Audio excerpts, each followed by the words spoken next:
पुढे अशी प्रकरणं होऊ नये म्हणून काय काळजी घेतली पाहिजे या दृष्टीनं आम्ही कारवाई करण्याचा प्रयत्न करतो आहोत। आज कमिटी देखील या ठिकाणी जी मी तयार केली होती ती आलेली आहे।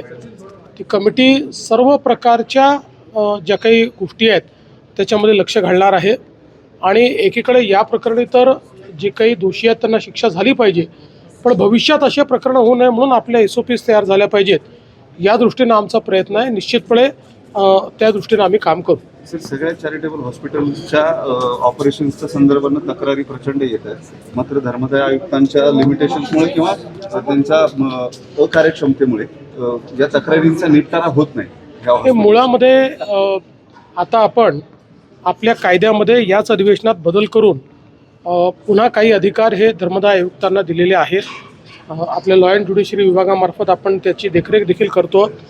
आपला प्रयत्न आहे की संपूर्ण धर्मदाय व्यवस्था ही ऑनलाईन एका प्लॅटफॉर्मवर यावी, जेणेकरून कुठे आपल्याकडे बेड्स आहेत, किती ते अवेलेबल आहेत, ते दिले जात आहेत की नाही, याचं सगळं मॉनिटरिंग आपल्याला करता यावं। आणि याकरता CM ऑफिसमध्ये जो आपला मुख्यमंत्री आरोग्य कक्ष आहे तोही याच्याशी आम्ही जोडण्याचा प्रयत्न करतो आहोत, जेणेकरून त्यांच्यावर एक दबाव राहायला पाहिजे आणि मला विश्वास आहे की पुढच्या काळामध्ये याच्यामध्ये एक मोठी सुधारणा आम्ही करू शकू। एक पत्रक आज धनंजय केळकरांनी काढले मंगेशकर हॉस्पिटलच्या वतीने। तुमच्या कालचा असंवेदनशील हा शब्द फार लागलाय त्यांना। त्या ट्रस्टीजनी काल मीटिंग घेऊन आता ॲडमिशन्स जे आहेत ते विदाऊट डिपॉझिट होतील असं म्हटलं। दुसरी गोष्ट, ज्या असंवेदनशीलतेचा तुम्ही उल्लेख केलेला होता ती आम्ही पुन्हा तपासून घ्यायचा निर्णय केला आहे असं केळकर पत्रात म्हणाले। मुळात एक गोष्ट आपण सगळ्यांनी लक्षात घेतली पाहिजे की दीनानाथ मंगेशकर हॉस्पिटल हे स्वर्गीय लता दीदी आणि मंगेशकर कुटुंबियांनी खूप मेहनतीतून उभारलेलं आहे। एक नावाजलेलं हॉस्पिटल आहे। या हॉस्पिटलमध्ये अनेक प्रकारच्या शस्त्रक्रिया आणि अनेक प्रकारचे उपचार होतात। त्यामुळे सगळं काही या हॉस्पिटलचं चूक आहे असं म्हणण्याचं कारण नाही, पण कालचा प्रकार हा मात्र असंवेदनशीलच होता। जिथे चूक आहे तिथे चूक म्हणावं लागेल, ती चूक सुधारावी लागेल।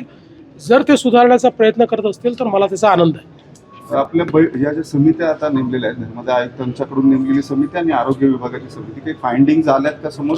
नाही, प्राथमिक फाइंडिंग्स आहेत, पण जोपर्यंत आम्ही नेमलेल्या कमिटीचे फाइंडिंग्स येत नाहीत तोपर्यंत त्याच्यावर बोलणं हे अर्धवट।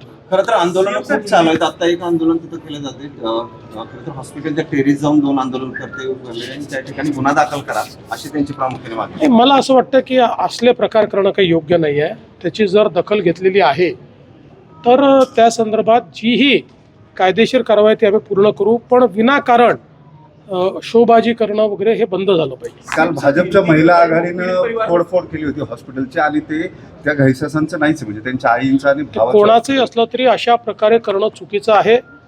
महिला आघाडी कोणाची असो, ती भाजपची असली तरी हे चूक आहे।